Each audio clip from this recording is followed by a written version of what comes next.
Well, it's time to talk SummerSlam. Wall-to-wall SummerSlam, some emails. We'll get to those emails right up front here, as we are now just one day away until SummerSlam Saturday and Sunday in Minneapolis. We're going to go through all 12 matches on the card and give you my thoughts and some wild cards and some news. I'll just start with that. Kevin Owens reportedly is close to returning to WWE. That's according to some sources on X, some bigger names in terms of wrestling news. And is he actually going to come back?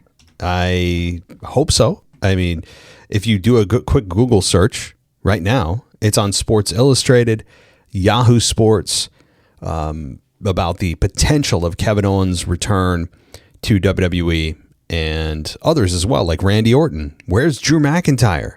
So you have three huge names that are maybe close to returning all within the same month or so. I don't think they're all going to return this weekend, but I think one of the three, between Drew McIntyre, Randy Orton, and Kevin Owens, huge names, guys that are difference makers, needle movers, would absolutely make a difference in the product right now, and it's sorely needed in a time where I feel like we are dying for star power and authenticity.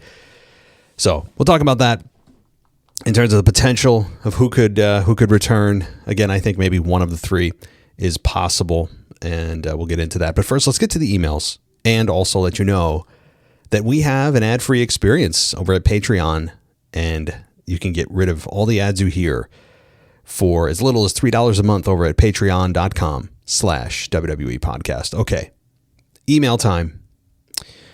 So let's start with, let's see, we got Curtis, but he has a voicemail.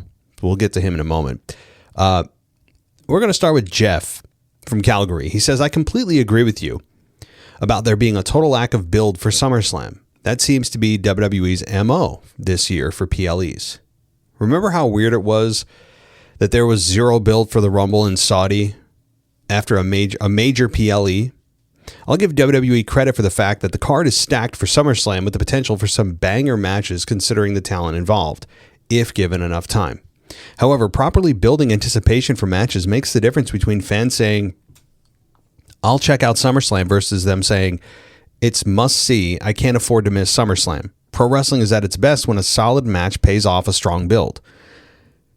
Matches on their own can always be good, but they're elevated by compelling story that builds anticipation for the outcome. Well, that's the key element that's been missing from WWE for the last several years. And yes, even more so as of late. They don't know how to build anything, or they don't care, or they've run out of ideas, or all three. They just, again, I don't know if it's a lack of talent or concern for building things properly, but they have not executed well. And it has put a damper on the whole season. And we say that almost every WrestleMania season. This past year, I remember, it's a good point, the Royal Rumble had almost no build, which was ridiculous. Now we have SummerSlam that has a lukewarm build at best. Anticipation's half the fun. Getting yourself geared up for that weekend, thinking about what could happen, getting yourself all riled up, wondering the outcome, wondering about what could happen. And it's just, I haven't felt that way about the product in a long time. So my predictions, meaning Jeff's, not mine. He says, Knight, Solo, and Keys go over the bloodline. The Bellas and Page over Fatal Influence. Gunther over Aldis. Sky over Morgan. Femi over Lesnar. I'm still holding out for Gunther to retire Lesnar at next year's WrestleMania. Punk over Rhodes. Hoping for a Rhodes heel turn. Night 2. Danhausen over Dirty Dom. After this, Danhausen needs to go away. I agree. Corbin over Williams. Still not sure why they brought Corbin back when you have talents like Dragunov and Carmelo Hayes doing nothing. Yes, I mean, I've heard that as well. Gable over Penta. Wouldn't be surprised if this steals the show. Balor over Zayn. I'm a Sami Zayn fan, but I think it's better for his character if he loses. Charlotte wins the ladder match and will then continue her program with Cargill. Reigns over Rollins. A Rollins win provides fresher title matches going forward, but TKO sees too much money in Reigns as champ. Keep up the good content and enjoy SummerSlam minus all the commercials. Well, that's the other part of it. Yeah. I mean, it's commercials with a side of wrestling. All right, Jeff, thank you. Let's go to Dylan. He says, okay. A few days ago, I discovered I had a tick submerged on my shin. Thankfully, the doctor helped me and got it off. There's no Lyme disease. Okay, I think it was a follow-up from last week. Well, glad you identified the tick on you. I've had a tick as well before. It's just gross. And you don't really feel them on you until they're embedded, and then you feel something on you. You're like, oh, it's this lump, and you go, I know what that is. It's, well, good. I'm glad you got it off, Dylan. Let's go to Qualia from Kenya. And Qualia says, assuming Brock Lesnar has his final match this weekend, who do you think should or will be the next Paul Heyman guy?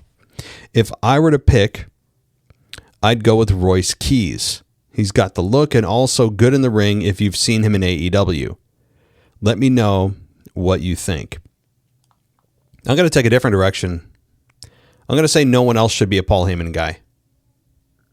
He could return to the Vision, where he's kind of stepped back a bit from, but he could return there and get really behind Braun Breaker. He could do that.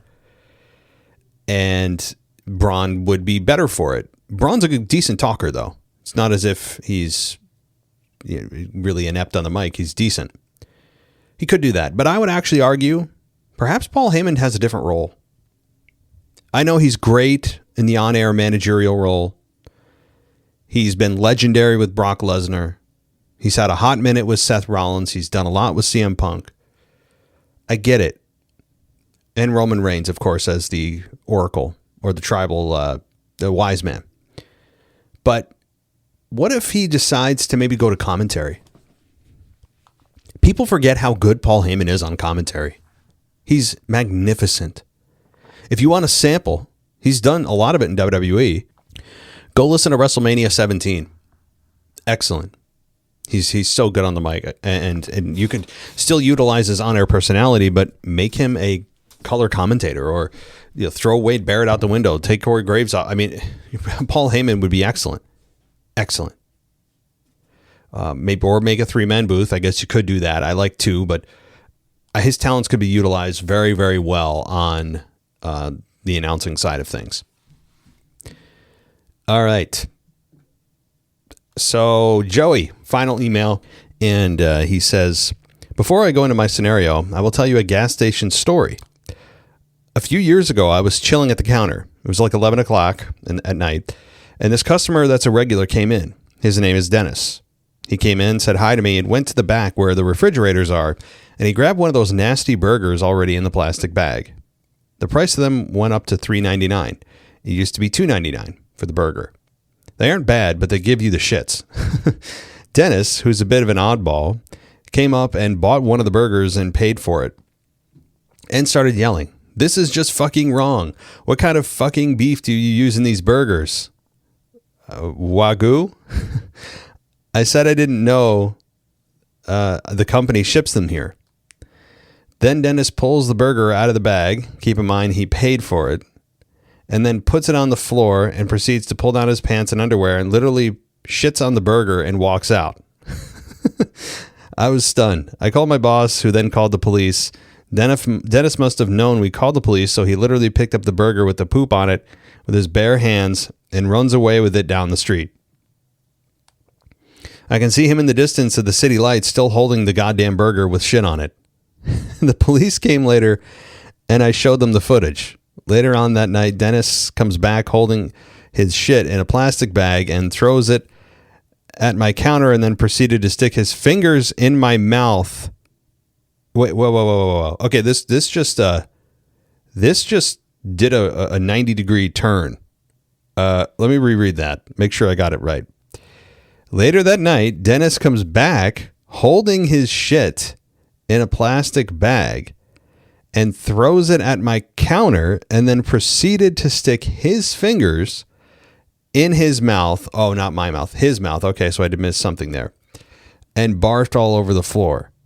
And then called my boss and told him I'm done for the night. I got to my car and I saw Dennis getting placed in handcuffs. And he was yelling, "Poop, poop, poop, fuck this life." I drove home after I gave the cops a statement and showed them more footage. If you want to hear more, I still have a few, but this is by far the worst encounter. Yeah, by far. I mean, I feel traumatized by reading it. Just the fact that I had to create this scenario that I never experienced in my mind, I feel as if I need some kind of therapy at this point. That is horrible. Damn. I had a feeling it would be bad, but not that bad. At gas stations, you see all kinds of people. Okay, anyway, here's my scenario for the week. You and Michael Cole are officially best friends from the barbecue. So one day, Michael Cole FaceTimes you and says, "I'm bored with the WWE. Let's go to the movies." You jump out of your couch and yell, "Yippee, good idea." You and Michael Cole drive his WWE car. You both get to the movie theater and order popcorn and pop for the movie you're watching. The movie starts and Michael Cole is feeling a bit silly and starts throwing popcorn around, yelling WWE. Food is getting everywhere as everyone in the movie is partaking in this, and the staff closed down the theater and you're in and locks it up and says no one's leaving until Michael Cole and Matt clean all this up. The only problem is people keep throwing food all over the place. What do? That's easy. I mean, I'd start dishing out some sweet chin music. I mean, tune up the band. It's dark in there. People can't see it coming. You just stand in the corner, tune up the band, and start dishing it out. I mean, you could go real extreme, threatening I have a bomb and saying everybody better shut the fuck up and help me clean this, or I'm going to blow this place up. I mean, you could get crazy, but in reality, yeah, that's another very realistic scenario that I'm going to have to be concerned about coming up in my life. So if everyone is just throwing food all over the place and only I'm responsible along with Michael Cole to clean up the place, I would try to find an emergency exit, do what Obafemi's doing and just beat up the security guards or police as quickly as I can to get out the door. Because I'm not cleaning up everyone else's shit. Let me tell you that. All right. And, oh gosh, you have an image attached. I'm scared to download it. There it is. Best friends forever. These are wild. These are fucking wild. So we're watching. Okay. I wish I could post these. I should post these somewhere. Over the Hedge is the movie we're watching. He created an AI image. We both have BFF shirts on. There's food everywhere. And there's a sign that says theater locked, clean up, all popcorn to be released. Oh man. This is disturbing. AI is it's a net negative on my life at this point because it's too real. You can't discern anymore between reality and what a computer system has generated. So, Joey, thank you. Hopefully nobody comes in and shits on the burgers you guys have. So, best of luck. All right, let's get to actually, yeah, this has been a while, but let's get to Curtis. He has a quick voicemail, and then we'll get to the official predictions and preview for SummerSlam on the backside of that. Hey, Matt, I thought today would be a good time to do a voice email or a voicemail, whatever you want to call it, because I just got back from an evening walk. Beautiful night for a walk, and I was listening to your Monday Night Raw review, and I could not agree with you more. I'm sitting there in my living room with a cold one, just enjoying it. I didn't hate it at all. I did not hate Monday Night Raw up until this fucking segment. And man, all I can say is thank God my woman was in the other room. If she came out and saw this, I would have been just horrified. You know, when Danhausen debuted, she unfortunately had to see that. And I told you before on an email a while ago when he debuted, it reminded her and I both of Scooby-Doo. But then after that, it wasn't bad. I gave him a chance. You know, he's really bringing in that merch money for TKO and all that fun stuff. But I don't hate him. I don't. But they really got to reduce his TV time, because that bullshit was just so unnecessary, especially for a go-home show. If that was a normal Monday Night Raw just during the year, still, I would still be fucking embarrassed. You know? I am not joking you. I finished that episode of Raw, and I don't watch NXT up until this past Tuesday. I thought, you know what, I'm going to give NXT a chance. And I'm not joking you. I thoroughly enjoyed NXT more than Monday Night Raw, and I'm probably going to be watching a bit more NXT. So, because I can actually enjoy it. I mean, it's not perfect, but it's better. It's better than Monday Night Raw. Sorry, my cat was trying to put her paw in my drink. So anyway, yeah, I just wanted to email you with a voicemail this week, because I have no other way to get this off my chest with anybody. My wrestling community circle is very small and limited, so I just thought I would give you a voicemail. I am going to a house show in August. I emailed you about that a while ago, and it kind of concerns me now, because now I'm thinking, what the fuck am I going to get? Because the last couple of days, I've been seeing clips of CM Punk and Cody Rhodes kissing Danhausen. And if you haven't heard of that, I wish I was lying. I wish I was joking, but it's out there. So if you look it up, not that you'd want to, it's unfortunately out there. And I was hoping it'd be AI or something like that, but I don't think it is. But anyway, thanks, Matt. Keep doing great work on the pod. I listen to it literally every time I'm at work, on my Sunday shifts, sometimes my Monday shifts too, and sometimes like when I'm on my evening walks, just going around the town. So thanks, Matt. Curtis, yeah, good to hear from you for the first time.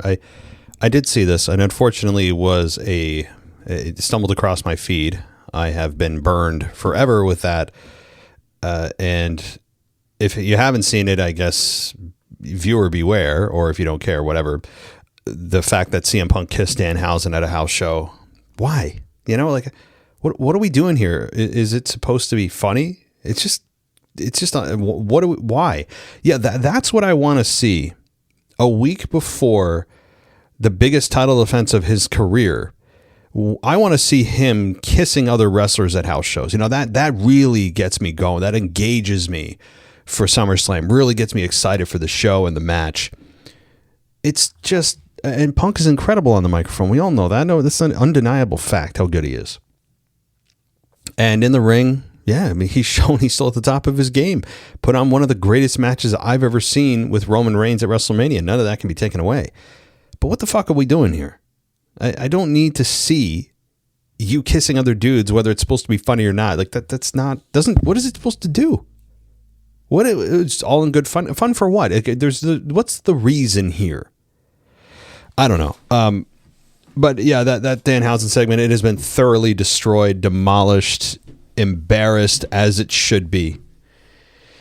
And I agree. My circle of wrestling fans in my life is very, very small as well, which is why a lot of us come here and talk to other people that we don't even know or have met in our lives, and we connect over wrestling. That's what a lot of us do. So could you imagine if you had somebody who is like a WrestleMania fan that only comes in for the big stars and the big moments, and they still ask about Attitude Era wrestlers? I have a few friends like that, and I'm sure maybe some of you do too, where they're only interested in hey, Austin, did Stone Cold show up and stun anyone? Did The Rock come back? That's the kind of like wrestling fans I have in my life. Very few actually still watch regularly.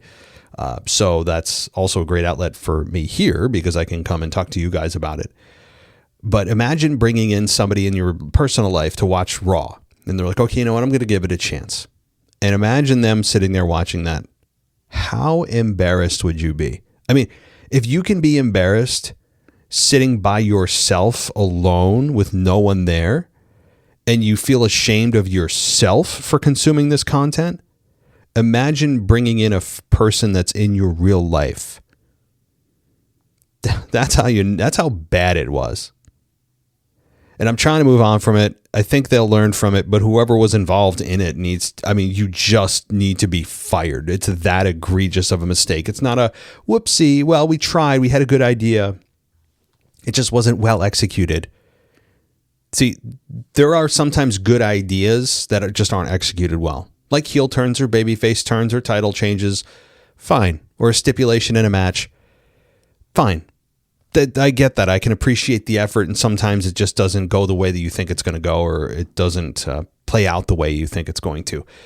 But there's not any excuse for designing this or trying to execute it that is a good idea.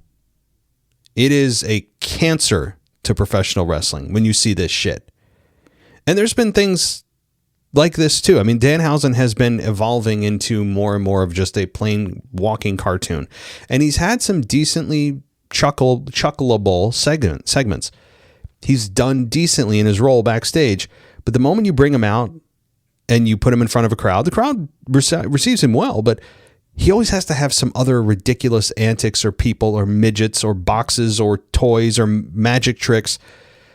And you may say, well, that's part of his charm, but you'll see on Raw, you can overdo it very quickly and it'll come out horribly. So I would agree with a lot of the listeners here that he needs to go away for a little bit. They won't do it because, as you said, Curtis, they look at him as a money machine. In fact, what I think they're going to do is the opposite and continue on this path, if not show him more, because they're making TKO money hand over fist. I don't want to hear any other reason that he's there. That's the only reason he's there. Despite the fact that he's had 17 matches and he's been victorious in these 17 matches is really irrelevant. It's just the fact that he's a walking cartoon that a lot of people will connect with, including the much younger audience and some older ones. But this is how you lose the older ones. You lose the older ones, meaning anyone over 12, by doing this kind of just horrifically bad bullshit.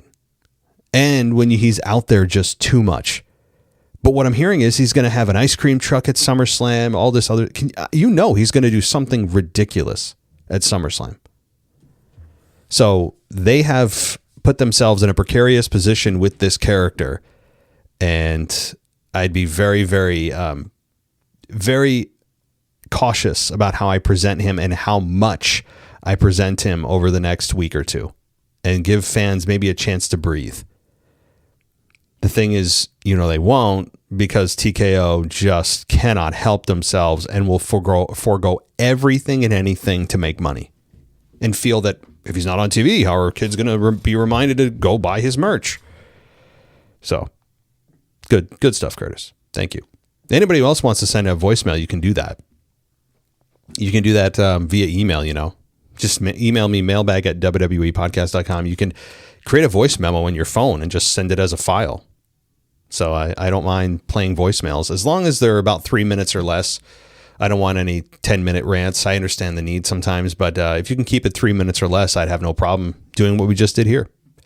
Okay, let's get to the damn card. Talk about some big-time matchups, because, as I've said, over the last several weeks, this show has been poorly built. I'm not that excited based on the build they've shown me, because of the back and forth, the lack of the women's matches feeling important at all. Cody and Punk have feeling like they kind of just rinse and repeat their build over and over. There's no real story there. What's the story that CM Punk, quote unquote, accidentally hit Cody with the belt strap, and then, oh, I did this on purpose, and they just start shoving each other? What? How is there no actual backstory here? Give us some insight into the last 15 years that you kept them apart. What's going on? Give us something. There's no story, and these two are ultra talented on the mic. I don't get it. Obafemi Brock. Okay, let's just get into it. We'll start on Saturday, and we'll go from bottom to top here. The 6-women tag team match with the Bella Twins and Paige versus Fatal Influence. This is actually a tough one in a couple of ways. One, in the outcome, and two, in just being able to watch this is going to be tough because I despise the Bellas, as we all know. And it's hard to watch a match when you actually despise them as people, not just as a wrestling character, like as who they are as actual human beings when the camera's off. But the Bella Twins and Paige, again, Paige is just a complete victim in all of this. I feel the most for Paige, as I've said. After this needs to be her final tag team match forever. Not just for a little while, like forever. Paige is a underutilized talent. Now that Nikki's back, she can go back with her sister. And as a 41-year-old women, they can continue to do their stripper dances and pretend that wearing their hat backwards is sexy somehow or something. I don't know. But Paige needs to get the fuck out of the women's tag team division because she has not even, she returned, but it's almost as if she didn't because she's so hidden. So who wins this? Nikki just returned. I'm going to go with the Bella Twins and Paige, even though I think Fatal Influence should. My guess is the way WWE books that since Nikki just returned and she's one of the quote unquote, I guess, stars in the women's wrestling. I wouldn't put her that way, but she's got name value. She does.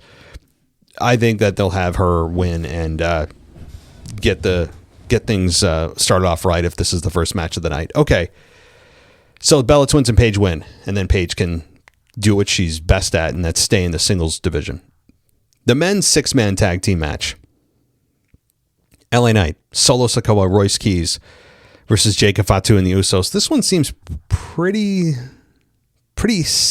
easy for me. I'd give this a 65% chance of the babyfaces winning here, LA Knight, Solo, and Royce. The reason is no one gives a shit about Jacob Fatu and the Usos right now. We don't know how to feel about them.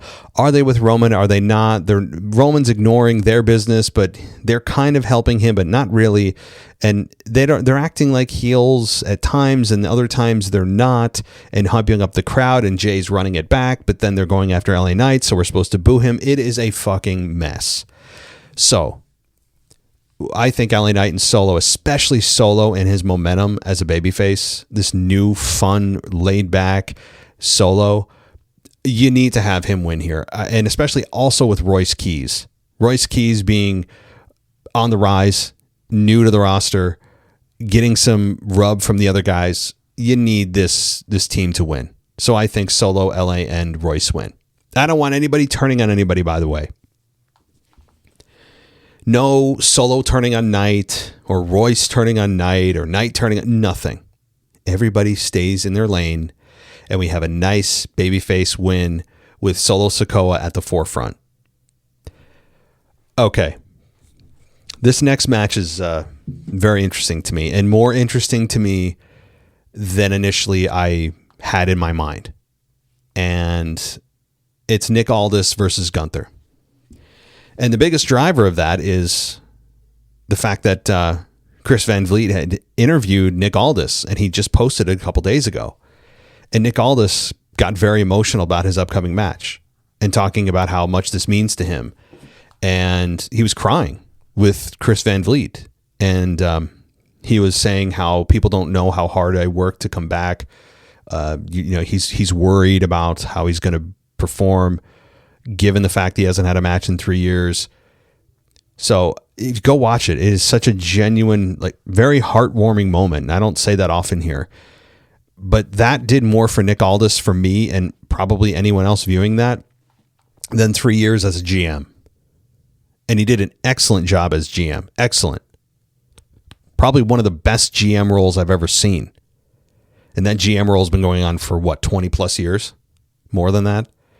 So this is a tough one to call. I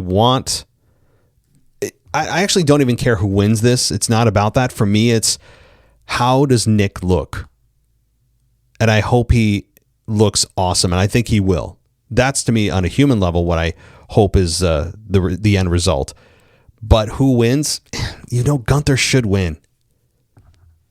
Gunther should win, and I think he will. That's my prediction, because you just had him beat John Cena in his retirement match. How can you have him lose to a guy that hasn't had a match in 3 years?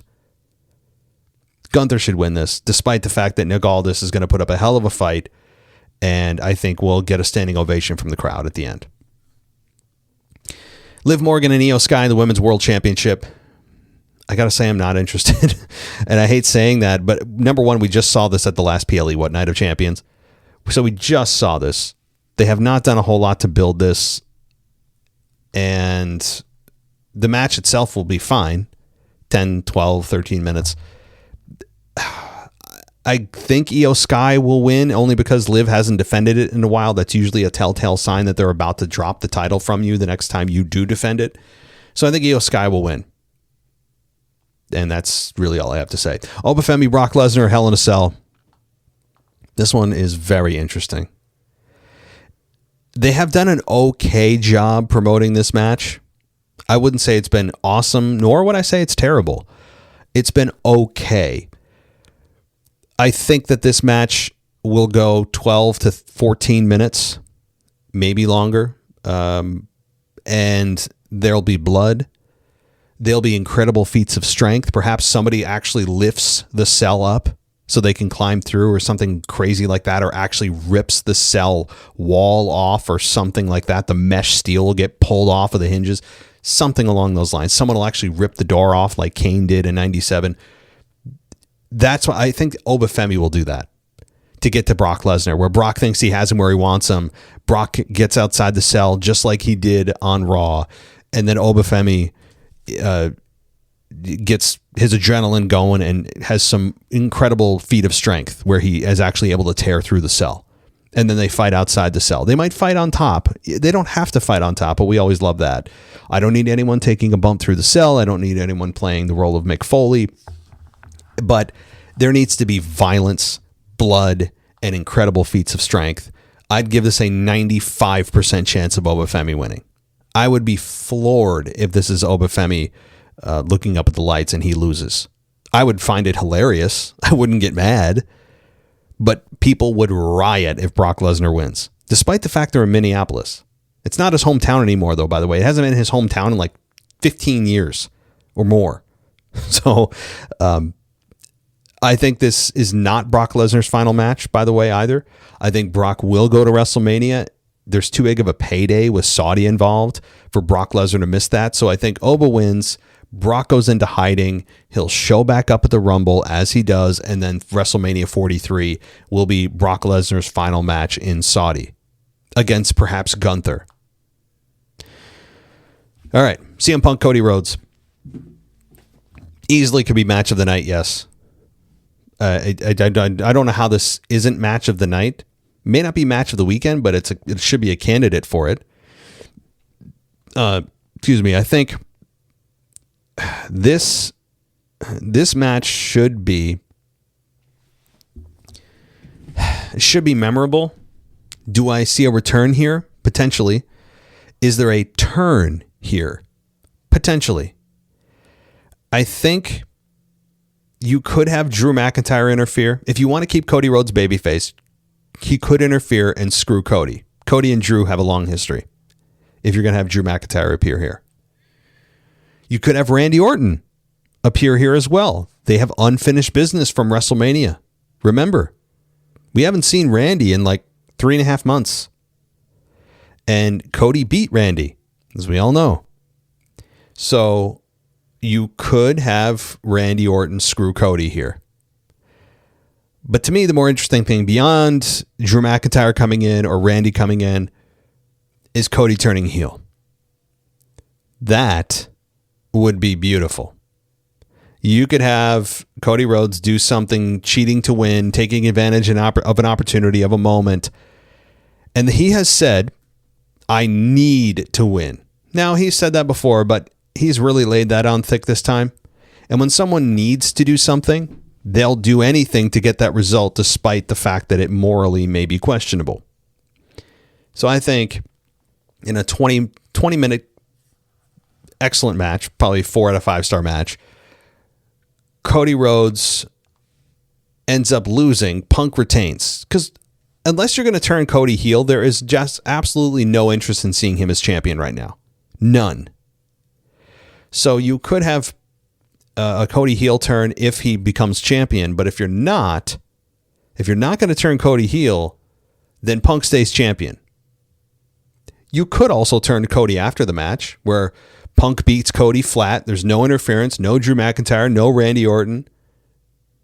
And you have Punk and Cody hugging, and he holds up Punk's hand, and it's almost as if it's like, you were the better man tonight. And then he kicks CM Punk right in the balls.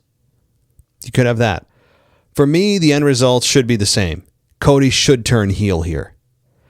I feel like I'm screaming into the void about that. It should be on the table, though. There is no interest in Cody being champion again for a 4th time. Okay, let's get to Sunday. Danhausen and Dom for whatever the hell this is. This is Human Money's on a Pole. Whatever. Danhausen wins to keep his streak alive. Lots of shenanigans, nonsense, magic, community theater, all of the horribleness wrapped into one, and Danhausen wins. That's all I got to say. Undisputed Championship number 1 contenders match. Sami Zayn, Finn Balor. It's tough because you could have Sami lose and go on another escapade of losing his mind over this, and he shouldn't even be in this position, but he's here, and if he wins, he gets a shot at the championship. I know people are saying Finn. I think Sami wins. He's interesting as hell in the championship picture. He has proven to be an overachiever in that site, and he got screwed over being champion for 9 days. That to me doesn't speak heel. Sami is once again kind of towing the line. Do we see a potential return here? Meaning Kevin Owens. If Kevin Owens is ready, this is where you could slot him in and have him help Sami. Maybe. I'm not calling for that. That's not my official prediction. I'm just saying it's a dark horse possibility. If not, I think Sami should win, and I'm going to pick Sami in a great match. Trick Williams and Baron Corbin for the United States Championship. This is seemingly, I was going to say Trick Williams, but Baron Corbin's back. He's got some heat. You don't want him to just keep losing and losing and losing. I'm going to say Trick Williams retains, though, in a fun, maybe, 9-10 minute match. Penta and Chad Gable. Yes, people are looking at this as the potential match of not just the night, but of the weekend for the Intercontinental Championship. This one is a seemingly lock that Chad Gable wins, and he should. There's no need to fuck around. Chad Gable needs to make this his moment to capitalize on his momentum from the crowd. And it's cooled off already because people have no attention spans, and WWE didn't strike when they should have. But and they also made him into emasculated him into this apologetic little bitch. But Chad Gable is still a hell of a wrestler. This is going to be an excellent, excellent match. Yes, it could be a match of the weekend contender, at least on paper. Chad Gable should win. There's not even a question. Okay, the interim WWE Women's Championship ladder match. Tiffany Stratton, Jade Cargill, Charlotte Flair, and Chelsea Green versus, I don't know, whoever that person will be to fill in for the 5th person. This seemingly is easy, but we'll find out. I think it should be Charlotte. We've seen what Jade can do with the championship. She was fine, but I think right now it should be Charlotte. Chelsea Green would be a fun pick because she's so beloved by fans. Tiffany, no one has any interest in anymore. Tiffany, though, is easily her biggest fan. She's on social media worrying about being an influencer, not being a wrestler. Go look at all of her stuff. It's just head shaking. She's so much more interested in getting likes than she is actually competing in a ring. But Charlotte Flair should win this in what is going to be, I think, a really good match. I'm interested to see if Jade is continuing to improve. I'll be keeping my eye on her. Whoever that 5th person is, I don't know, but I think it will be Charlotte. Although that fifth person, what if it's Becky Lynch? That's out there. All right. And then the main event, Roman Reigns, Seth Rollins for the World Heavyweight Championship. I'll say right off the bat, Roman Reigns is going to win this. I have high confidence, but it's not a lock, that Roman wins this. Why? Because TKO does not want Roman Reigns to drop the championship because he's a cash cow. It's comes down to, a lot of it is money, ratings, and I get that. Actually, not faulting TKO on that. It's just business. Seth Rollins is not quite the draw that Roman Reigns is. It's just a fact. So given that, I think Roman will win, on top of the fact that Roman has not yet beat Seth Rollins in this platform one-on-one. You're going to have Roman get that monkey off his back. So he retains the championship. Seth ends up losing. Roman retains his championship and gets the monkey off his back. And these two go their separate ways, maybe forever. That may be the last time. I don't think that there's any interference here. I hope not anyway. I don't need any third party here. I don't need The Rock, which is not what I'm picking, but I don't need anybody. This should be one-on-one, and Roman just beats Seth in what could be an excellent match of the night easily, or match of the weekend candidate. These two have a lot of good chemistry, a lot of history, and I'm looking forward to it. I know a lot of people aren't, and a lot of people are bored by this, but I like it. I do. All right. So there you are. There are my predictions. We got yours in. We got your emails in. We got a voicemail in. Now we need you guys to go ad free at patreon.com/WWE podcast, or you can head on over to Apple Podcasts and just subscribe there. We've got a great way for you to listen there, or on Spotify, or anywhere else that that podcasts are available. So I'll be back. I'm going to be out of town tomorrow night. I'll still be able to watch SummerSlam, but I won't be able to, I don't think, do a review because I'll be in a place I can't review. I'm not at home. So I'll be definitely doing a show, maybe even Sunday before SummerSlam night 2. I'll do a SummerSlam review of night 1 Sunday. You see what I mean? So I'll put out the night 1 review before night 2 happens. And then, of course, I'll do the night 2 review subsequently after that, maybe early Monday or right after the show on Sunday. But I'll get them out to you as quick as I can. You can follow me on X if you want to see my kind of play-by-play takes on the show at wrestling_audio. And I hope you guys enjoy the show. I do think when all is said and done, we will come out of it going, that was pretty good. I do. I think that we'll come out of it saying, you know what? Despite the fact this build was just shitty, the wrestlers delivered. Because now it's up to the wrestlers. TKO didn't do their part. WWE management didn't do their part of promoting it and building it. But now the wrestlers have a chance to go out and over-deliver. And I think they will, generally speaking. That'll do it. Everybody enjoy the show. I'll be in contact as soon as I can about the reviews. And we'll talk soon. Thanks for listening to the WWE Podcast. Don't forget to subscribe on your favorite podcast app so you don't miss a show, or head to WWEpodcast.com. And for all of these shows ad-free, head over to patreon.com/WWE Podcast. Until then, we'll see you next time.